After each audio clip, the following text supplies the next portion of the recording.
Next ఇప్పుడు పవన్ కళ్యాణ్తో దోస్తీ 2019 ఎన్నికల్లో పవన్ కళ్యాణ్తో పొత్తు లేదు.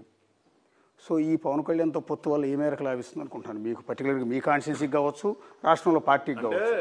తెలుగుదేశం పార్టీ జనసేన పొత్తు కుదరక ముందే మేము గ్రామాల్లో తిరుగుతూ ఉన్నాం. దాదాపు 3.5 సంవత్సరాలు డోర్ టు డోర్. అంటే ఇది ఒక పాదయాత్రలాగా నేనేం చేపట్టలేదు.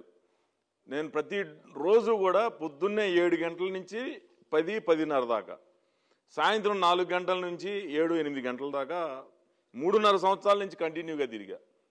ఈ చుట్టుపక్కల ప్రాంతంలో కనబడే బిల్డింగ్లు అవ్వచ్చు, ఇళ్ళు అవ్వచ్చు, ప్రతి ఒక్కరిని వెళ్ళి ప్రత్యక్షంగా కలిశాను నేను. అది మొన్న జనవరి పండగ ముందు దాకా తిరిగాం. ఇప్పుడు మాసివ్గా కొన్ని గ్రామాల్లో తిరుగుతూ ఉన్నాం.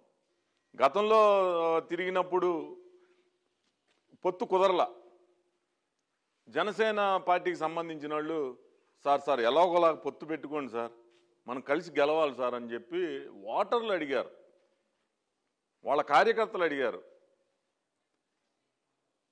ఎందుకు అనంటే జగన్మోహన్ రెడ్డి మీద విసిగిపోయి ఉండి సింగిల్గా పోటీ చేస్తే వీడు విభజించి పాలిస్తాడు, కాదు మనం కలిసి కొట్టాలి అని చెప్పేసి ప్రజల్లో నుంచి వచ్చింది అది.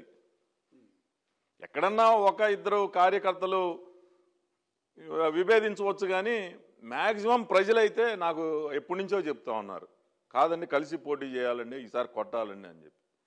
వాళ్ళ నుంచి వచ్చింది కాబట్టి పవన్ కళ్యాణ్ గారు, చంద్రబాబు గారు ఇద్దరు కలిసి ఈరోజు ప్రయాణం చేస్తున్నారని నేను భావిస్తాను. ఆ కమ్మ కాపు మధ్య ఉన్న ఆ క్యాస్ట్ ఈక్వేషన్ అనేది, ఆ గ్యాప్ అనేది ఈ పొత్తు తర్వాత విడిపోయే అవకాశం ఉంటుంది. అది కమ్మ కాపు అనేది కొన్ని కుటుంబాలు సృష్టించుకున్నాయి. వాళ్ళ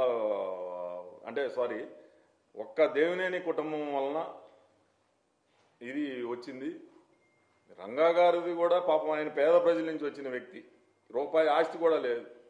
ఈరోజు రూపాయి ఆస్తి లేని వ్యక్తి 100 కోట్ల ఆస్తిపడు ఎవరు? ఇవాళ 100 కోట్ల ఆస్తి ఉండి రాజకీయాలు కొనసాగిస్తా ఉన్నాడే దేవినేని. కాబట్టి ఇది ఈ రెండు కుటుంబాల మధ్య విద్వేషాలు రెచ్చగొట్టి 2 కులాలకి అంటగట్టింది ఆ దేవినేని కుటుంబం. చివరిగా ఒకటి, షర్మిల, మీరు ఇందాక కాంగ్రెస్ పార్టీ గురించి చెప్పారు. కాంగ్రెస్